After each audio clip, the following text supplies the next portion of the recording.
నిరుద్యోగుల నేనేమంటున్నానంటే రాష్ట్ర ముఖ్యమంత్రి గారు ఒక ఈగో మెంటాలిటీతో దీన్ని వ్యవహరిస్తున్నారు. నిరుద్యోగుల పట్ల ప్రేమ లేదు. ఏమైతుందంటే తెలంగాణ ఆత్మఘోష నిరుద్యోగుల ఆత్మఘోషగా తయారైంది.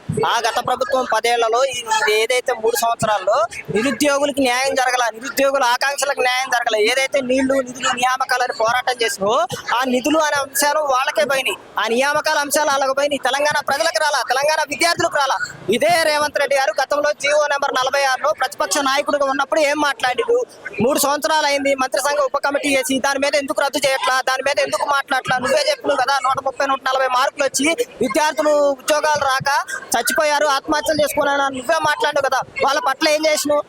నువ్వు వచ్చాక ఏం చేసినావు? GO number 29 తీసుకొచ్చినావు. దానివల్ల ఏంటి? షార్ట్ ఫాల్ విధానం, ఓపెన్ కేటగిరీని తీసుకొచ్చినావు, తీసేసినావు, రద్దు చేసి right to opportunity, right to equality అనే దాన్ని తీసేసి నిరుద్యోగుల జీవితాల్లో మన్ను కొట్టును. ఇదే రేవంత్ రెడ్డి గారికి తెలియజేస్తున్నా, నువ్వు 14,000 ఉద్యోగాల నుంచి 20,000 ఉద్యోగాలు ఇవ్వకపోతే నేను చెప్తున్నా, ఏ దిల్సుఖ్ నగర్ సాయిబాబా మీదానా, సికింద్రాబాద్ మహంకాళి మీదానా, జూబ్లీ హిల్స్ పెద్దమతల్లి మీదానా, తర్వాత చిక్కడపల్లి లైబ్రరీ మీదానా తెలంగాణ రాష్ట్రంలో రేవంత్ రెడ్డి అనే మొక్కని, కాంగ్రెస్ పార్టీ అనే చెట్టుని నిరుద్యోగులు పీకేస్తారని తెలియజేస్తున్నా. మళ్ళీ తెలియజేస్తున్నా, రేవంత్ రెడ్డి గారు మంత్రులు ఏం చెప్తున్నారంటే 70,000 ఉద్యోగాలు ఇచ్చిన తర్వాత ఉద్యోగాలు ఇవ్వద్దని ధర్నాలు చేస్తున్నారని చెప్తున్నారు. అట్లా గనక చెప్తే లాగులు తొండలు ఇడిచి కొడతాం, కోదండ వేసి కొడతాం, పేగులు మెల్ల వేసుకొని ఊరేగుతాం. నేను చెప్పినవి కాదు, రేవంత్ రెడ్డి గారి భాషలోనే రేవంత్ రెడ్డి గారికి చెప్తున్నా. మీ కళాపుని నిరుద్యోగుల వాకిల ముందు చల్లుతుంది. మీ నెత్తురుని మీరే అన్నారు కదా, నెత్తురు చల్లండి కాలర్ పట్టుకోండి అని మీరే అన్నారు కదా. ఎందుకు నిరుద్యోగుల పక్షాన మీరు వ్యవహరించట్లేదని తెలంగాణ రాష్ట్ర ముఖ్యమంత్రి గారిని అడుగుతున్నా. నీ వల్ల 2 సంవత్సరాల ఏజ్ రిలాక్సేషన్ అయిపోయింది. 2 సంవత్సరాలు మరి నువ్వు ఎందుకు పెంచట్లా?